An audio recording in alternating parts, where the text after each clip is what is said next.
Aujourd'hui à l'émission, on parle de tabagisme. Quelles sont les causes, les conséquences? Pourquoi il y a des gens qui fument? On en parle à Génération Z, on s'exprime.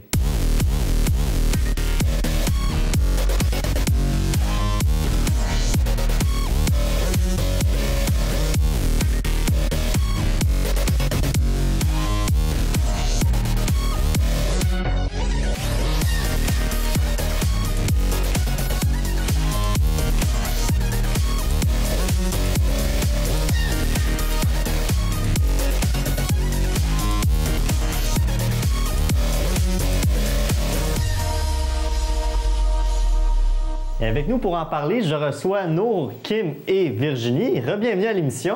Tu commences à être habitué, là. Oui. Et M. François Lemay, qui est notre invité pour une troisième fois. Merci beaucoup d'avoir accepté l'invitation. Merci à vous. Vous êtes coach, conférencier et fondateur de Kaizen Évolution. Tout à fait. Et aujourd'hui, on parle de tabagisme. Et la première question que je me pose, c'est pourquoi il y a des gens qui fument? Quelle est la cause principale des fumeurs?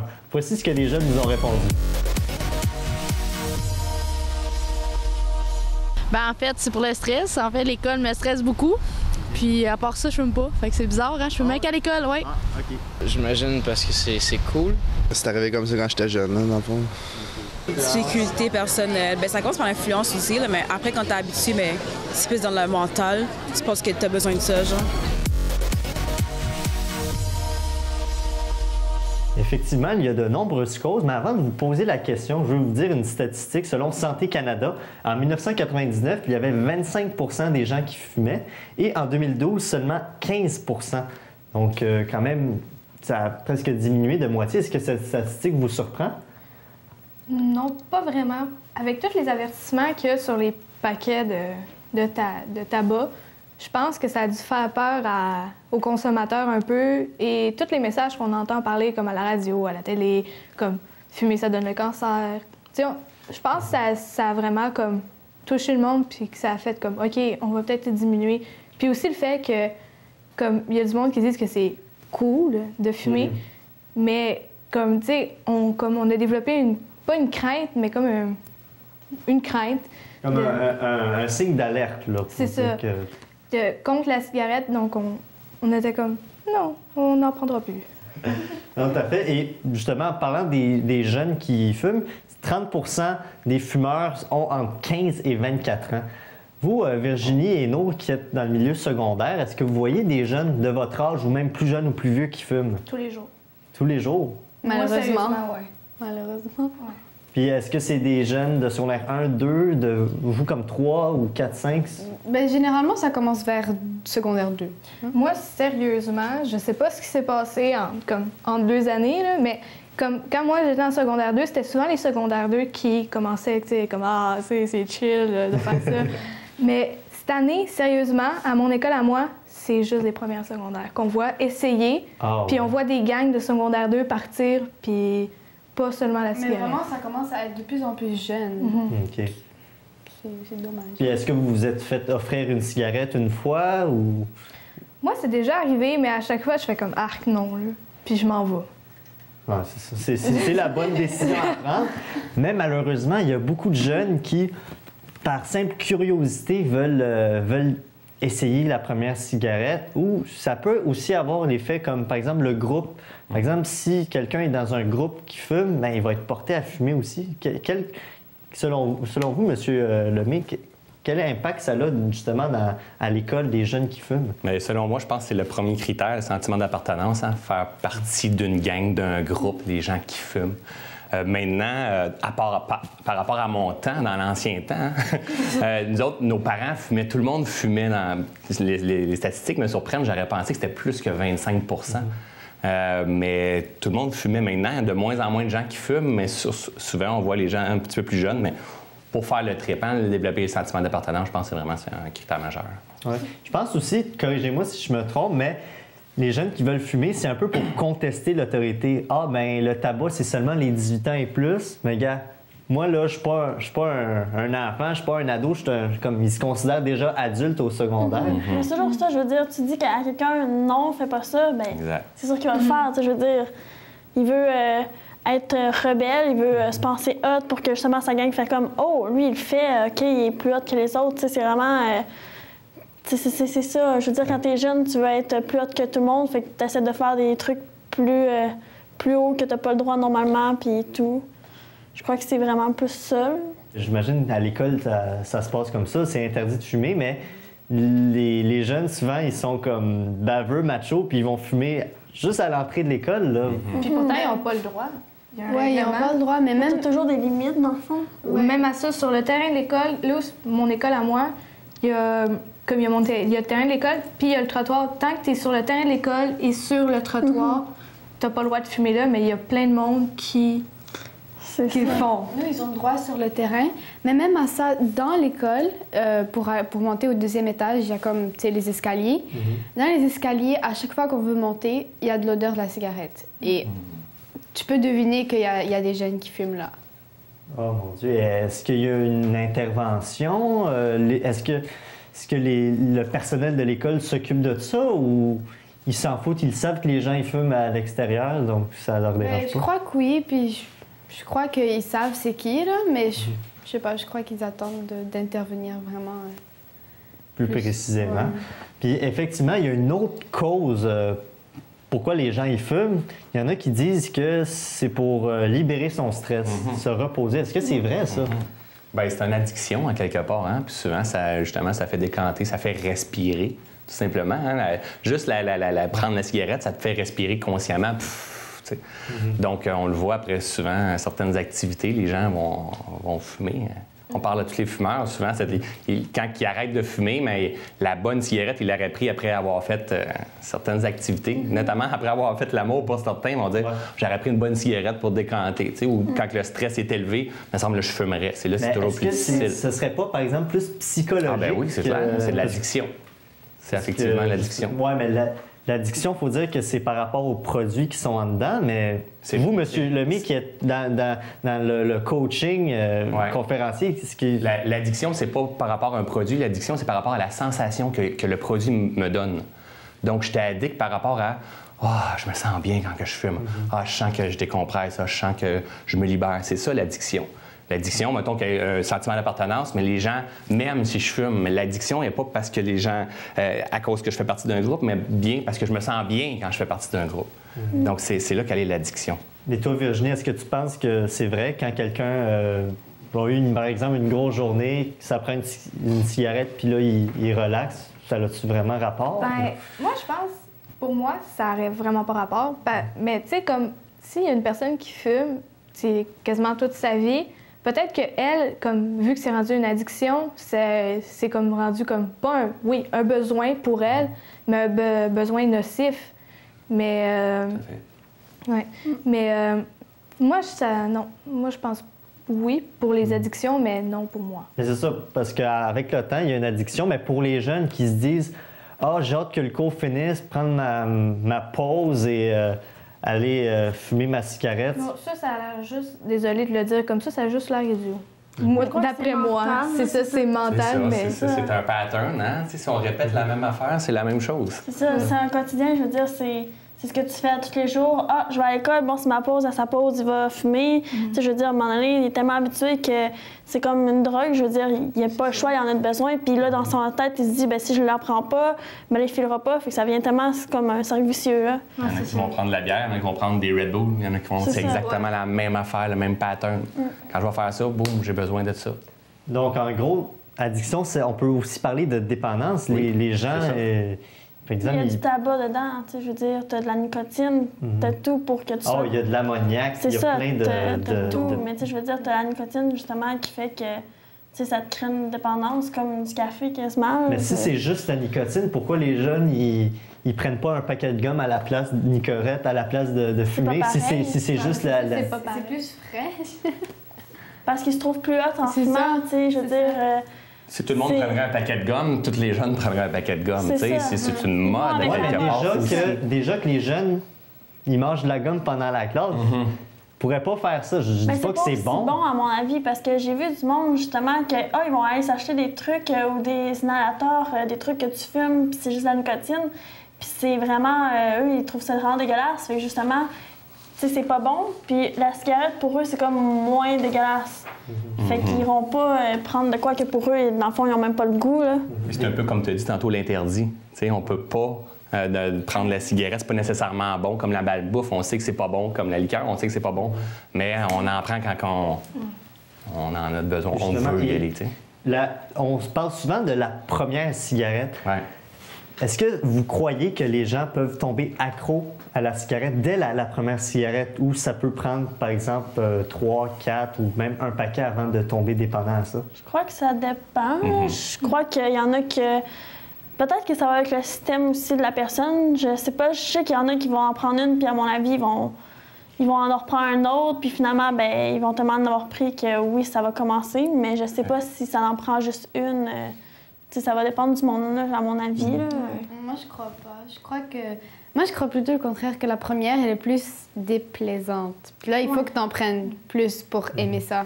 Fait que je crois pas que c'est dès la première. Non, tout à fait. Et justement, par rapport aux gens qui fument, souvent, par exemple, les jeunes sont portés à fumer parce que les parents fument. Est-ce que ça a un lien, le fait que les parents fument? Je crois pas. Ma mère, elle fume. Mon père aussi, personnellement. Puis... tu sais, j'ai aucune gêne. Mes parents, ils veulent pas nécessairement que je fume non plus, puis j'ai jamais fumé, puis je vais jamais fumer non plus, là. Puis je veux dire, c'est pas parce que tes parents fument que, oui, OK, tu te dis, ah, ils fument, c'est peut-être, tu sais, je veux dire, t'as toujours, ah, mon parent, tu l'adores, c'est comme ton idole. Mais je crois pas, tu sais, comme moi, mes parents, je veux dire, personnellement, ils vont pas me dire de fumer, là. Même s'ils le font, ils me le disent qu'ils préféreraient vraiment que je fume pas. Puis moi, ben, tu sais, je veux dire, j'ai jamais fumé, puis jamais l'intention non plus, là. Et vous, M. Lemieux, vous m'avez dit précédemment que dans votre famille, il y avait des grands fumeurs. Moi, dans ma famille, on est 4 enfants, puis ma mère, elle fumait 4 paquets par jour, puis mon père, 3 paquets par jour. Donc, ça fumait. En fait, moi, j'ai jamais fumé. Mais en réalité, c'est que j'ai fumé aussi. Hein, il y avait un nuage en permanence dans la maison chez nous, à peu près. Donc, mais on est 4 enfants, puis c'est bon ce que tu dis, parce qu'on est 4 enfants qui ne fument pas. On n'a jamais fumé non plus. Donc, mais souvent, nos parents sont nos modèles, mais là, dans ce cas-là, ça a fait l'inverse. On n'a pas fumé personne. Et est-ce que vous y avez, par exemple, parce que voir tout le temps ses parents fumer, ça vous a pas... Vous n'y avez pas songé un peu de fumer? Non, pas du tout de mon côté, parce que non, j'avais pas un cercle d'amis qui fumaient non plus. Ou tu vas plus te dire que, ouf, tu vois, mettons, ce que ça peut faire sur sa santé, puis là, justement, ça te dit comme, oh, non, ça te stoppe, puis tu dis, non, je vais pas faire ça. Ouais. Je crois que c'est plus ça. Et toi, Virginie Hainaut, je sais que vous avez jamais essayé de la cigarette, mais est-ce que à un moment donné, vous vous étiez dit, faudrait peut-être que j'essaye un jour, ou ça vous est jamais passé par l'esprit? Moi, ça m'est passé par l'esprit, mais après ça, j'ai eu peur. Je sais pas pourquoi. J'ai eu peur, j'ai fait, non, je vais pas essayer, ça va nuire à ma santé, puis je voulais pas l'essayer. Mais j'y ai pensé, mais non. Finalement, tu as fait le bon choix, comme plusieurs d'autres ont fait. Justement, là, on connaît les causes, mais quelles sont les conséquences de fumer la cigarette? Voici ce que les jeunes nous ont répondu lors de notre Vox Pop. Le cancer, ça l'aide pas non plus. C'est une cause qui est très, très, très développée éventuellement de nos jours, mais c'est une cause qui est quand même dangereuse. Hein? Le cancer, la dépendance. C'est désagréable pour le monde en général qui fume pas, là. Moi, j'aime pas savoir quelqu'un qui fume à côté de moi. Ça sent pas très bon, ça. Le manque de souffle, en fait, je pense arrêter dans pas long. Des conséquences qui sont quand même beaucoup reliées à la maladie. Selon vous, c'est quoi les maladies qu'on peut avoir quand on fume la cigarette? Le cancer des poumons. Oui, ça c'est sûr, c'est la première raison. Effectivement, 85 des cas de cancer du poumon, dis-je, c'est à cause que les gens ont fumé. Mais est-ce qu'il y a d'autres maladies qu'on peut avoir, M. Lemieux, par exemple? La peau, je pense aussi, hein, les maladies de la peau, les dents. C'est cardiovasculaire peut-être aussi. Oui, aussi, on parle de gencives, d'asthme, l'hypertension. Il peut aussi avoir d'autres cancers, par exemple le cancer de la gorge, les cancers de la vessie même. Je ne sais pas ce que ça a rapport, mais je sais que quand on fume, toutes ces matières toxiques-là rentrent dans notre corps. Tout à fait. Et là, rendu là, ça va affecter... C'est du poison. Exact. Mais selon vous, justement, ça ne devrait pas justement faire assez peur aux gens. Les gens, ils continuent de fumer même s'ils voient des cas de cancer. Je crois que le monde pense que ça va juste arriver aux autres, que ça leur arrivera jamais. Fait qu'ils se disent, bon, mais tu sais, ils pensent pas que ça. Tu sais, je veux dire, ça peut t'arriver, mais ils pensent pas justement que ça va leur arriver. Fait qu'ils se disent, bon, ben, je vais continuer, c'est pas grave. Puis là, ben, quand ça va arriver, ben, il va être trop tard. Mais la majorité des fumeurs savent qu'il y a des conséquences de perte de santé, puis tout, là. Mais c'est vraiment parce qu'ils n'arrivent pas à arrêter, mais ils savent qu'il y a les maladies et tout. Est-ce que vous pensez que, par exemple, une famille de fumeurs, quand il y a un proche qui a, par exemple, le cancer ou une maladie, est-ce que ça réveille les autres, selon Je pense que vous? oui, ça peut influencer. Quand justement tu tiens à quelqu'un, tu tiens à ta santé, ça peut faire prendre des prises de conscience. Ouais. Je veux dire, si tu vois la personne, tu sais, c'est ta famille, veut pas, puis tu l'aimes, bien, si tu te dis, OK, ça y arrive à elle, finalement, ça peut t'arriver à toi aussi. Fait que j'imagine aussi pour aider la personne dans son milieu de vie, bien, ils vont se dire, on va arrêter pour justement pour pas que la personne en recommence. Toi, Virginie, qu'est-ce que tu en penses? Ben, moi, je pense que c'est totalement vrai. Je vais prendre l'exemple, il y a quelqu'un dans ma famille qui a le cancer présentement, qui est en train de le combattre, qui l'a combattu. Et il y a beaucoup de membres de ma famille qui ont arrêté. Donc, c'est ça. Puis en plus, toi, à 15 ans, ça te dit un peu dans ta tête, OK, ben quelqu'un dans ma famille, là, si je fais la même affaire, il y a des grandes chances que ça m'arrive aussi. Ah, c'est ça. Puis on parle de fumée, de la fumée normale, là, mais la fumée secondaire, ça, on n'en a pas parlé. Puis je pense que c'est important aussi, parce qu'il y a des gens qui attrapent ces mêmes maladies, mais qui ne sont pas fumeurs. Mais je crois que c'est pire en plus, me semble. Ouais, il me semble que c'est pire. Puis, tu sais, je veux dire, ce qui est poche, c'est qu'admettons qu'ils ont un enfant, puis la personne, justement, qui fume ne pense pas à ça. Tu sais, pour conséquence, je veux dire, cet enfant-là, elle vit dans la fumée pendant des années. Fait que c'est sûr qu'elle va tomber... tu sais, finalement, elle va avoir eu la même conséquence que quelqu'un qui fume, si c'est pas pire, sans que, justement, tu sais, elle n'a pas fait le choix de fumer en plus. Fait que la fumée secondaire, je trouve, c'est poche, là. C'est quelque chose qui devrait pas arriver ou que les gens devraient réfléchir. Ouais. Bien, en même temps, comme dans la cigarette, il doit y avoir un filtre là-dedans. Ouais. Mais la fumée secondaire, il n'y a comme pas de filtre. Fait que c'est comme toutes les mauvaises choses que tu inhales. Puis, dans le fond, c'est encore pire que le... C'est ça, que tu respires. Mais, par exemple, dans votre entourage, les gens qui fument, est-ce qu'ils font attention à, par exemple, pas mettre de boucan devant vous? Ou est-ce qu'ils, selon vous, est-ce qu'ils portent attention un peu à vous? Ou ils sont un peu, je dirais, un peu égoïstes à fumer, puis c'est pas grave si les autres à côté de moi respirent, selon Moi, vous? j'aime ça quand ils demandent la permission. Genre, est-ce que ça te dérange que je fume une cigarette? Là, je suis comme... Oui. Non, mais je m'éloigne. ouais, j'aimerais ça dire oui, mais je dis non, puis je m'éloigne quand même parce que je sais que, tu sais, Je crois ça que tout le monde aide devrait demander, tu sais, à l'autre personne, mais tu sais, c'est pas tout le monde qui le fait, là. Je veux dire, il y en a qui s'en foutent, puis qui vont juste, mettons, fumer à côté, puis la personne... Tu sais, même, il y en a des fois qui se trouvent bien drôles, puis ils vont se filer la boucane dans la face de l'autre juste en joke. Mais tu sais, c'est dégueulasse, puis tu sais, ils pensent pas aux conséquences, là. Je veux dire... c'est pas tout le monde qui réfléchit, là. Moi, dans mon entourage, je monde très respectueux par rapport à ça. Puis je pense que le niveau de conscience il a changé aussi. Mais des fois, c'est spécial. Quelqu'un va fumer une puff avant de rentrer dans l'auto, tu sais. Mais il va la rentrer dans l'auto, tu sais, le restant, c'est genre... Mais vous, M. Lemay, qui avez eu des parents qui fumaient énormément, est-ce qu'ils portaient attention justement à ne pas fumer devant leurs enfants ou à côté? Pas du tout. Moi, sérieusement, là, tout le monde fumait dans mon univers dans ce temps-là. Là, je suis persuadé que même les plateaux de tournage, dans ce temps-là, ça fumait aussi. Donc, mais comme je dis, la conscience a changé. Il y a du travail qui a été fait par rapport à ça. Mes parents ne fument plus aujourd'hui. Ils ont décidé d'arrêter du jour au lendemain, d'arrêter de fumer. Comme ils n'ont pas pris de gomme, de patch? Rien. Une intention ferme d'arrêter de fumer parce que, justement, c'est des frais, puis c'est la santé aussi. Puis, Est-ce que toi, Nour, tu penses que c'est possible que quelqu'un peut arrêter de fumer du jour au lendemain sans rien faire après ou ça prend absolument... faut y aller graduellement? Ben, on a une preuve, là, mais c'est dur. Je sais que c'est dur parce que... Ben, je veux dire, par exemple, pour un jeune, est-ce que c'est facile de lui faire dire d'arrêter tout de suite ou c'est impossible, il est déjà... Ben, c'est vraiment pas... C'est la volonté du fumeur. C'est vraiment sa volonté, s'il veut ou pas. Ça dépend vraiment de ça. C'est mental, dans le sens. C'est sûr, c'est physique dans le sens que ça peut nous apporter plusieurs conséquences, mais si on se décide pas entre les deux oreilles qu'on veut arrêter, si on n'a pas l'intention de le faire, justement, on ne peut pas vraiment avoir des résultats là-dessus.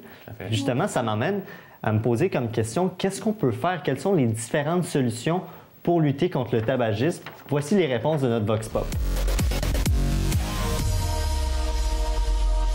Je pense qu'il faudrait qu'ils mettent plus d'annonces pour sensibiliser les gens. C'est correct ce qu'ils ont fait. On n'a plus le droit de fumer en dedans depuis une couple d'années. Ça fait mon affaire. Juste le fait de ne pas fumer à l'intérieur, loin des portes, c'est en masse. C'est bon, merci. Hein? Arrêter peut-être la vente ou ces choses-là, ce serait une cause qui serait vraiment plus recommandée, là. Et pour lutter contre le tabac, je vais vous présenter maintenant une publicité qui est apparue il y a quelques mois du défi J'arrête. Voici ce que ça donne.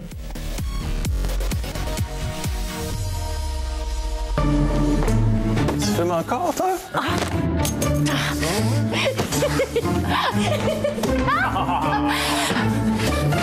Tu sais que je t'aime, toi.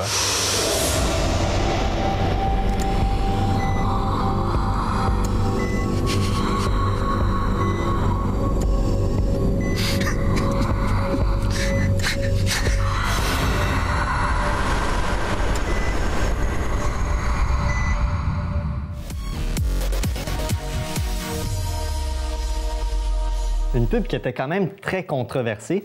Maintenant, je vais vous poser la question à vous, chers invités. Quels sont les différents moyens pour lutter contre le tabac? Moi, d'après moi, c'est vraiment psychologique. Fait que il suffirait juste de prendre son paquet de cigarettes et faire genre, j'en veux plus, puis d'arrêter. C'est facile à dire, mais est-ce que c'est facile à faire? Ça. Mais je crois que, tu sais, aujourd'hui, il y a des nouvelles... tu sais, je veux dire, tu as les pages, tu as la gomme, mais il y a aussi des... si on veut, cigarettes électroniques. Oui, mais en fait, c'est fait... tu peux pas acheter ça partout, mais c'est que tu as de la nicotine dedans, puis tu as la petite saveur que tu veux. Fait que déjà, en partant, oui, c'est nocif pour ta santé pareil, mais comme ça sent moins mauvais pour le reste du monde. Puis au fur et à mesure, ben, je veux dire, ça peut peut-être être moins pire. La personne, finalement, elle se débarrasse complètement de son addiction à la cigarette. Mais je veux dire aussi, tu peux... peut-être voir des psychologues ou d'en parler, de faire du sport. Déjà là, ça peut aider. Vous, M. Lemay, qui êtes... M. Lemay, vous êtes quand même dans le milieu du coaching. Est-ce qu'il y a des gens qui font appel à vos services pour arrêter de fumer? Tout à fait, c'est certain. Puis je pense que tu as dit exactement la bonne façon d'arrêter, c'est de décider d'arrêter. Tu sais, si je décide d'arrêter puis j'ai peur de ne pas être capable, parce que là, on est beaucoup plus faible. Donc, c'est pas l'intention ferme qui nous mène, mais vraiment l'insécurité, la peur de ne pas être capable. Donc, je mets du poids là-dessus, puis c'est sûr que le moment de faiblesse, je vais arrêter. La plupart des gens que je connais qui ont arrêté, c'est ceux qui ont décidé fermement, c'est fini pour moi, je n'ai plus besoin de fumer. Mais c'est pas facile, puis c'est pas donné à tout le monde. Puis c'est peu importe. C'est quelqu'un qui veut se mettre à s'entraîner, quelqu'un qui veut se mettre à changer sa nourriture, quelqu'un qui veut changer sa façon d'être. C'est toujours avec une intention ferme au départ, puis de maintenir cette intention-là. Puis c'est ça qu'il faut travailler. C'est sûr que si t'es pas prêt, je veux dire, si mentalement tu te dis pas je veux arrêter, ben tu pourras pas, là, tout est mental. Fait qu'il faut que tu te le dises. Il y a aussi, comme on a parlé précédemment, le sentiment d'alarme si quelqu'un est atteint dans notre famille. Je pense que ça joue un peu. Et aussi, le gouvernement a un rôle à jouer très important là-dessus parce qu'il y a eu beaucoup de projets de loi qui ont été adoptés. Par exemple, depuis 2006, on n'a plus le droit de fumer, les gens n'ont plus le droit de fumer dans les endroits publics, que ce soit les écoles, que ce soit les restaurants, les bars. Je me rappelle quand j'étais jeune, on rentrait au restaurant, le serveur disait est-ce que c'est section fumeur ou non fumeur? Et je me rendais compte que même quand on était dans la section non-fumeur, ça sentait un peu, peut-être moins que dans la section fumeur, mais justement, ça sentait moins. Il y a aussi d'autres projets de loi, par exemple, dans les dépanneurs, on n'a plus le droit d'afficher les cigarettes, sont toutes cachées. Est-ce que vous pensez que ça a un impact, ça a fonctionné? On n'a pas encore les résultats de cette étude, mais est-ce que, selon vous, ça a un impact de cacher les cigarettes? Parce que cacher les cigarettes, d'empêcher de fumer dans un restaurant, tout ça, c'est sûr que ça a un impact. Moi, j'ai vu l'évolution des gens qui fumaient, des gens qui fument pas maintenant. Puis aujourd'hui, à un moment donné, il y avait la section des gens qui fumaient, tu avais le droit d'aller là. Mais là, après ça, tu es rendu comme un singe en cage qui s'en va fumer dans une certaine cabine, donc tu te vois d'une certaine façon. Je pense que vraiment, il y a des bonnes actions qui sont prises de ce côté-là. Bien, ça aide parce que je veux dire, déjà, surtout l'hiver, je veux dire, si tu n'as pas le droit de fumer en dedans, bien, le monde, ils vont tellement pas vouloir aller dehors parce que justement, il fait vraiment froid qu'à un moment donné, ça les bloque, puis justement, ben là, ils vont commencer à diminuer parce que, ben là, ça me tente pas, je vais diminuer, puis finalement, ben ils se ramassent qu'ils ont arrêté sans s'en rendre compte nécessairement. Fait que oui, ça aide. Puis il faudrait justement continuer à faire des trucs comme ça parce qu'il y a encore des hôtels où tu as la section fumeurs puis non-fumeurs dans les hôtels. Mais comme en même temps, quand tu vas dans un dépanneur, tu sais que derrière la caisse, comme derrière le gars, c'est là où il y a la cigarette. Peut-être dans un restaurant, oui, c'est vrai ce que vous disiez tous les deux. C'est vrai que ça aide, que le monde ne veut pas aller dehors. Mais en même temps, on sait ce qu'il y a derrière le gars du dépanneur. C'est ça, de cacher, c'est pas nécessaire. C'est ça. Puis en plus, des fois, il y a des annonces dessus. Fait que, c'est comme... Tu regardes là, puis tu fais comme, OK, on le sait, c'est quoi qu'il y a derrière.